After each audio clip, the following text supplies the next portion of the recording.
Think of it like a slow, forensic breakdown of a very brief, but honestly deeply chilling little fragment of courtroom media straight from court TV.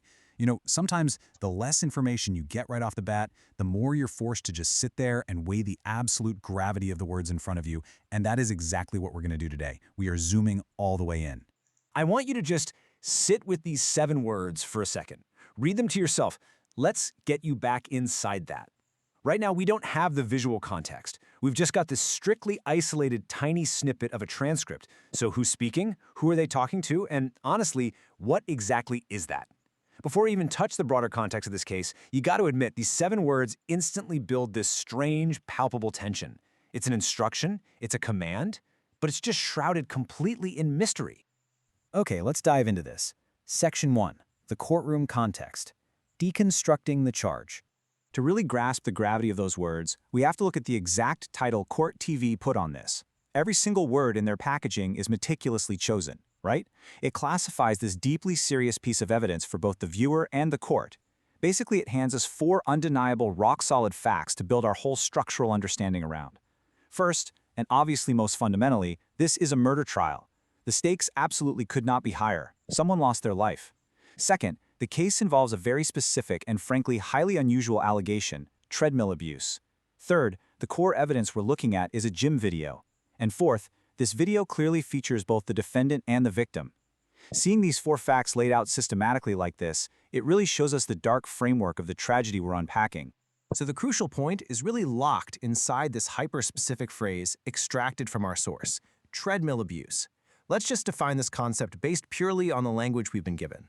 We're talking about the alleged use of a treadmill as an actual instrument of harm or abuse, a situation that directly led to a fatal outcome and ultimately a murder trial.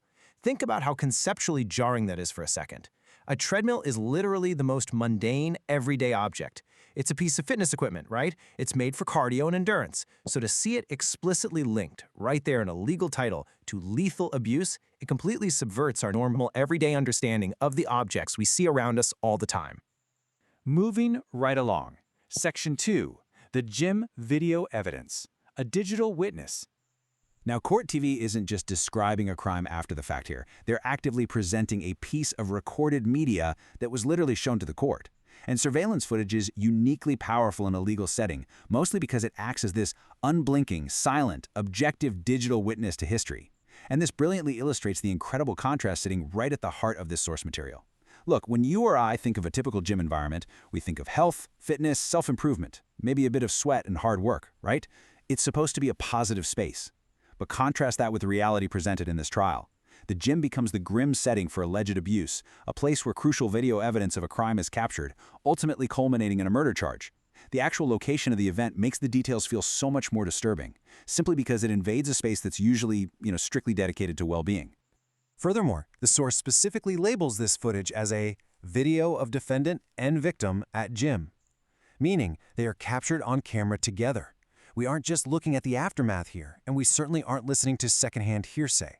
The jury is being shown undeniable visual proof of the interpersonal dynamic between these 2 specific people, right there in that exact location.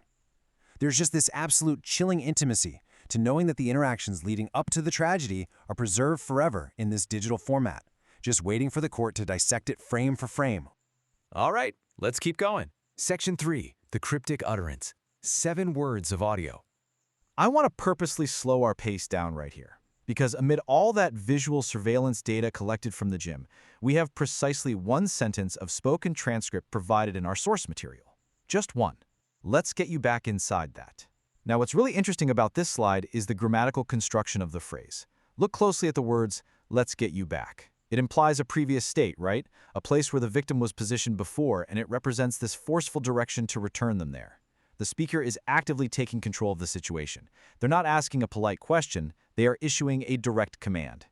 In the context of a murder trial stemming from treadmill abuse, this seemingly casual instruction suddenly carries an incredibly ominous, heavy weight. Let's look even closer at that very last unanswered variable, that. Let's get you back inside that. This single ambiguous pronoun literally holds the entire dark mystery of the recorded interaction.